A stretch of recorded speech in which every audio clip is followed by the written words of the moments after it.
بسم اللہ الرحمن الرحیم۔ خداوند عالم نے آپ صلی اللہ علیہ وآلہ وسلم کی وجہ سے انہیں گمراہی سے ہدایت کی راہ پر لگایا اور آپ کے وجود سے انہیں جہالت سے چھڑایا۔ پھر اللہ سبحانہ نے محمد صلی اللہ علیہ وآلہ وسلم کو اپنے لقاء و قرب کے لیے چنا، اپنے خاص انعامات آپ صلی اللہ علیہ وآلہ وسلم کے لیے پسند فرمائے اور دار دنیا کی بود و باش سے آپ صلی اللہ علیہ وآلہ وسلم کو بلند تر سمجھا، اور زحمتوں سے گھری ہوئی جگہ سے آپ صلی اللہ علیہ وآلہ وسلم کے رخ کو موڑا اور دنیا سے باعزت آپ صلی اللہ علیہ وآلہ وسلم کو اٹھا لیا۔ حضرت صلی اللہ علیہ وآلہ وسلم تم میں اسی طرح کی چیز چھوڑ گئے جو انبیاء علیہ السلام اپنی امتوں میں چھوڑتے چلے آئے تھے، اس لیے کہ وہ طریق واضح و نشان محکم قائم کیے بغیر یوں ہی بے قید و بند انہیں نہیں چھوڑتے تھے۔ پیغمبر صلی اللہ علیہ وآلہ وسلم نے تمہارے پروردگار کی کتاب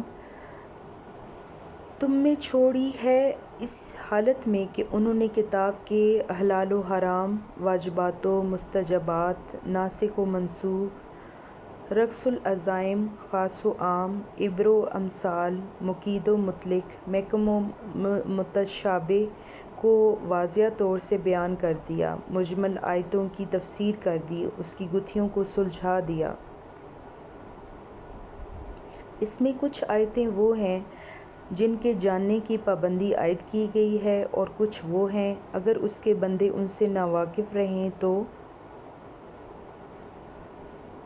مضائقہ نہیں۔ کچھ احکام ایسے ہیں جن کا وجوب کتاب سے ثابت ہے اور حدیث سے ان کے منسوخ ہونے کا پتہ چلتا ہے، اور کچھ احکام ایسے ہیں جن پر عمل کرنا حدیث کی روح سے واجب ہے لیکن کتاب میں ان کے ترک کی اجازت ہے۔ اس کتاب میں بعض واجبات ایسے ہیں جن کا وجوب وقت سے وابستہ ہے اور زمانہ آئندہ میں ان کا وجوب برطرف ہو جاتا ہے۔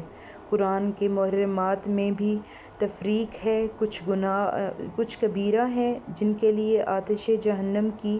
دھمکیاں ہیں، اور کچھ صغیرہ ہیں جن کے لیے مغفرت کے توقعات پیدا کیے ہیں۔ کچھ اعمال ایسے ہیں جن کا تھوڑا سا حصہ بھی مقبول ہے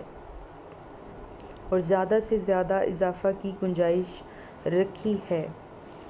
اسی خطبہ میں حج کے سلسلہ میں فرمایا، اللہ نے اپنے گھر کا حج تم پر واجب کیا، جسے لوگوں کا قبلہ بنایا ہے، جہاں لوگ اس طرح کھینچ کر آتے ہیں جس طرح پیاسے حیوان پانی کی طرف، اور اسی طرح وارفتگی سے بڑھتے ہیں جس طرح کبوتر اپنے آشیانوں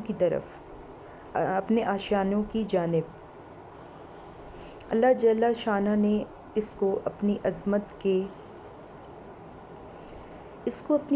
کے سامنے ان کی فروتنی و عاجزی اور اپنی عزت کے اعتراف کا نشانہ بنایا ہے۔ اس نے اپنی مخلوق میں سے سننے والے لوگ چن لیے جنہوں نے اس کی آواز پر لبیک کہی اور اس کے کلام کی تصدیق کی۔ وہ انبیاء کی جگہوں پر ٹھہرے،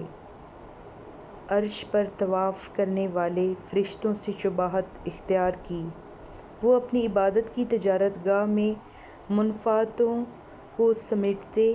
اور ان کی وعدہ گاہ مغفرت کی طرف بڑھتے ہیں۔